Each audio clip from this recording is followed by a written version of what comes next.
सतगुरु बिन जग कुछ ना रे भाई। सतगुरु बिन जग कुछ ना। सतगुरु बिन जग कुछ ना रे भाई। सतगुरु बिन जग कुछ ना। सतगुरु बिन जग कुछ ना रे भाई। सतगुरु बिन जग कुछ ना। सतगुरु मिलते जो रे मुझको। सतगुरु मिलते जो रे मुझको। तभी तो प्यास बुझे रे सतगुरु बिन जग। सतगुरु बिन जग कुछ ना रे भाई। सतगुरु बिन जग कुछ ना। ओम गुरु ब्रह्मा गुरु विष्णु गुरुदेव महेश्वरा। गुरुदेव परम ब्रह्मा तस्मै श्री गुरुवे नमः। अखंड मंडलाकारं व्याप्तेन चराचरं तत्पदं दर्शितं येन तस्मै श्री गुरुवे नमः। आज गुरु गीता के श्रृंखला में आप सभी का स्वागत है। आदि जिज्ञासा शिष्य का प्रथम प्रश्न और गुरु गीता क्या है, और इसके निवेदक डॉक्टर प्रणव पंड्या जो ब्रह्मवर्चस्व से है। श्री वेद माता गायत्री ट्रस्ट शांतिकुंज हरिद्वार से ही है संस्करण प्राप्त हुआ है। जैसे जैसे आप गुरु के नज़दीक पहुंचते हैं या गुरु से आपका मिलन होता है तो आपको क्या क्या अनुभूतियाँ होती हैं, और गुरु का मिलना आसान नहीं होता। अगर आपके जीवन में एक सच्चे गुरु हैं, सद्गुरु हैं, तो आपका वह मार्ग प्रशस्त करते हैं और आपकी आध्यात्मिक यात्रा को सुगम बनाते हैं।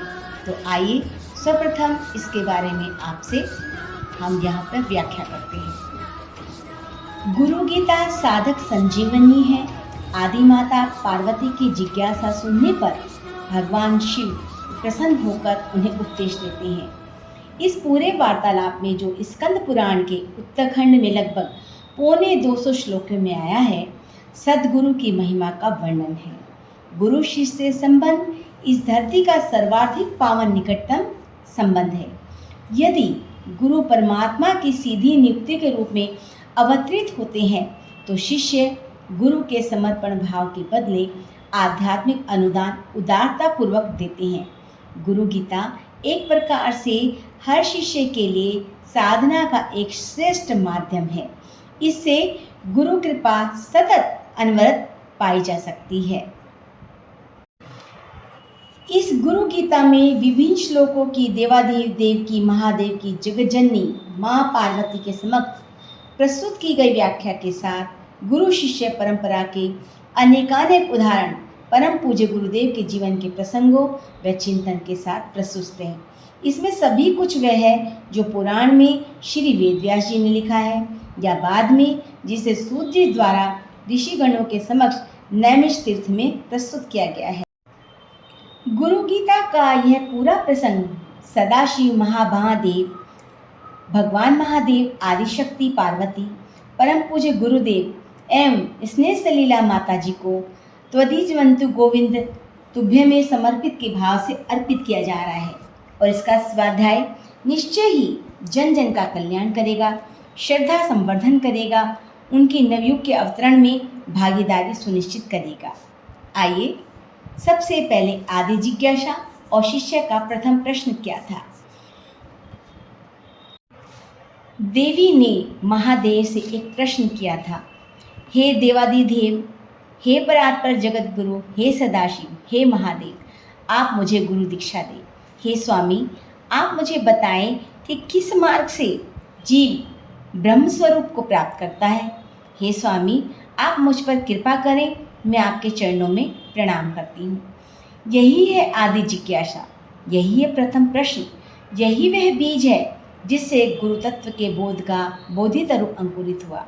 भगवान शिव की कृपा से पुष्पित पल्लवित होकर महावृक्ष बना। इस मधुर प्रसंग में आदिशक्ति जगन माता ने स्वयं शिष्य भाव से प्रश्न पूछा है। चित्त शक्ति स्वयं आदि शिष्या बनी है। जगत के स्वामी भगवान महाकाल आदि गुरु हैं।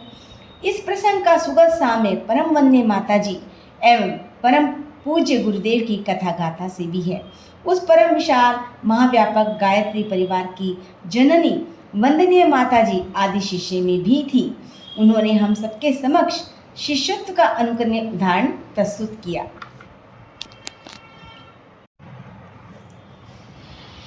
माता पार्वती की जिज्ञासा हम सब गुरु भक्तों की कल्याण कामना के उद्देश्य से उपजी थी।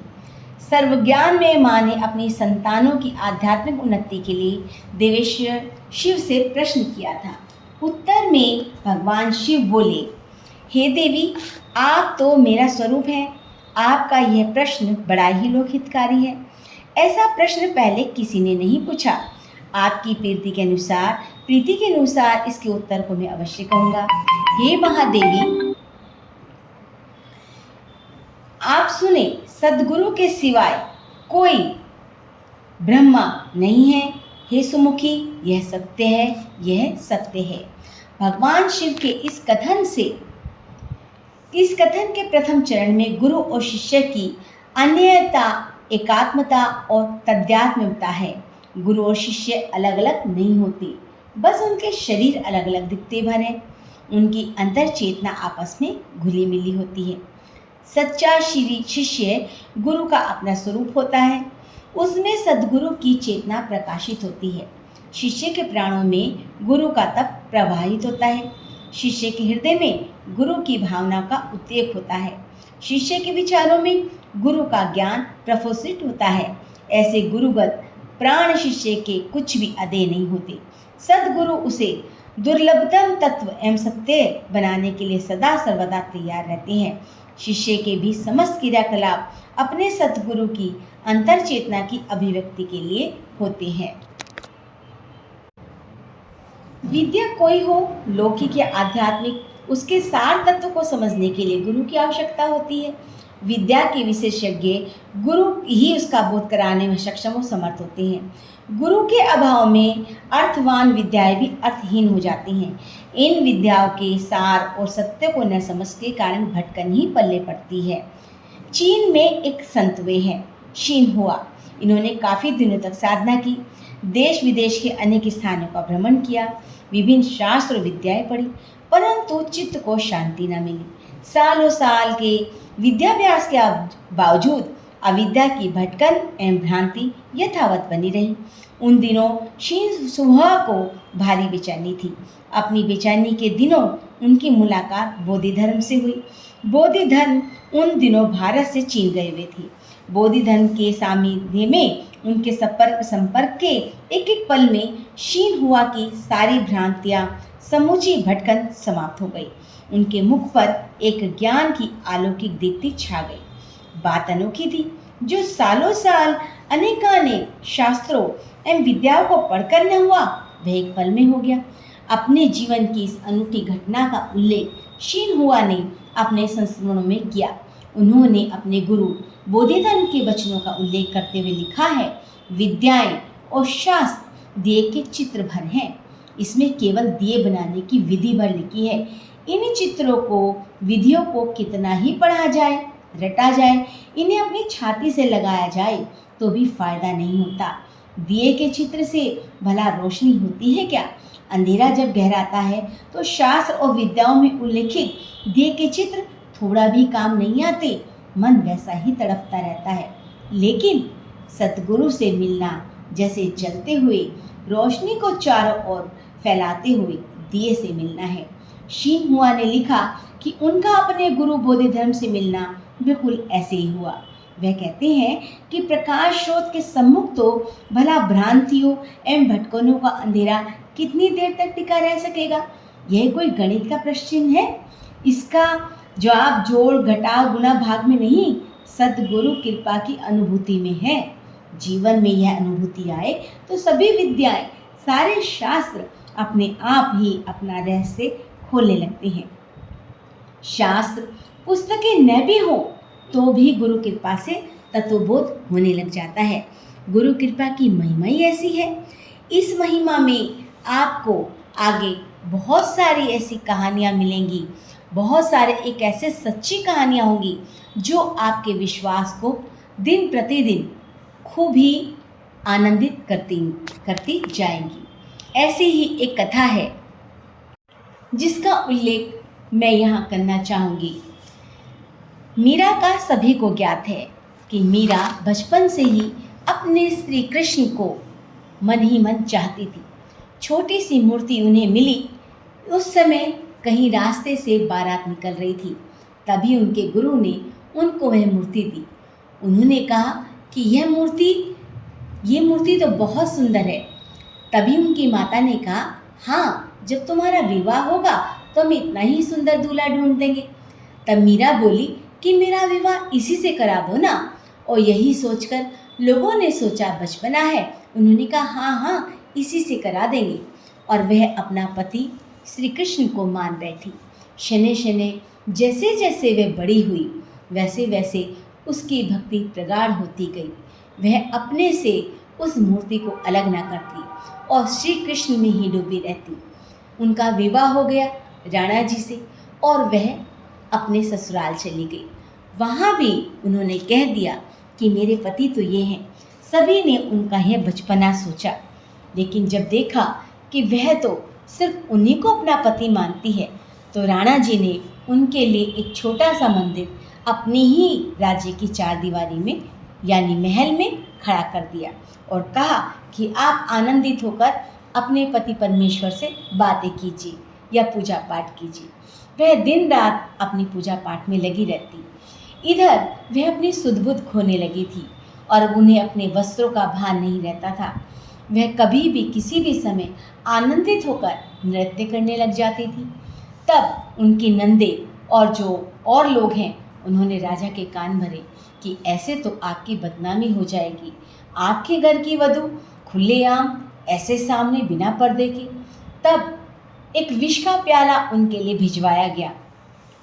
वह विष इतना गहरा था कि अगर उसको कोई चक भर भी ले तो वह तुरंत खत्म हो जाए। दासी के हाथ वह कटोरा भिजवाया गया और यह कहकर कि यह तुम्हारे कृष्ण का, तुम्हारे पति परमेश्वर का चरणामृत है। चरणामृत की बात सुनकर वह गटागट पी गई कि यह तो मेरे कृष्ण ने भेजा है, मेरे पति परमेश्वर ने भेजा है। और उनका बाल बाका भी नहीं हुआ। चारों तरफ पूरी अफवाह फैल गई कि अरे मीरा को विष का प्याला दिया था और वह इतनी बड़ी भक्तन है कि वह विष का प्याला भी अमृत बन गया। तब मीरा को जब यह पता चला कि उसे विष दिया गया था और वह फिर भी जीवित है, तो वह फूट फूट कर रोने लगी और पूरी रात श्री कृष्ण के चरणों में रोती रही कि प्रभु, मैं बचपन से लेकर आज तक आपकी भक्ति कर रही हूँ, लेकिन मुझे आज तक भी आपके स्वप्न में भी दर्शन नहीं हुए हैं। और यहाँ पूरे राज्य में यह बात फैल गई है, यह ख्याति फैल गई है, मैं बहुत बड़ी भक्तन हूँ। यह तो अन्याय है, मुझे आप दर्शन दीजिए, मुझे आप दर्शन दीजिए। और ऐसा कहकर वह फूट फूट कर रोने लगी। तब उसी छोटे से मंदिर में पूरा प्रकाश फैल गया और उस प्रकाश से आवाज़ आई कि बिना गुरु के मैं दर्शन नहीं दे सकता, पहले तुम गुरु धारण करो।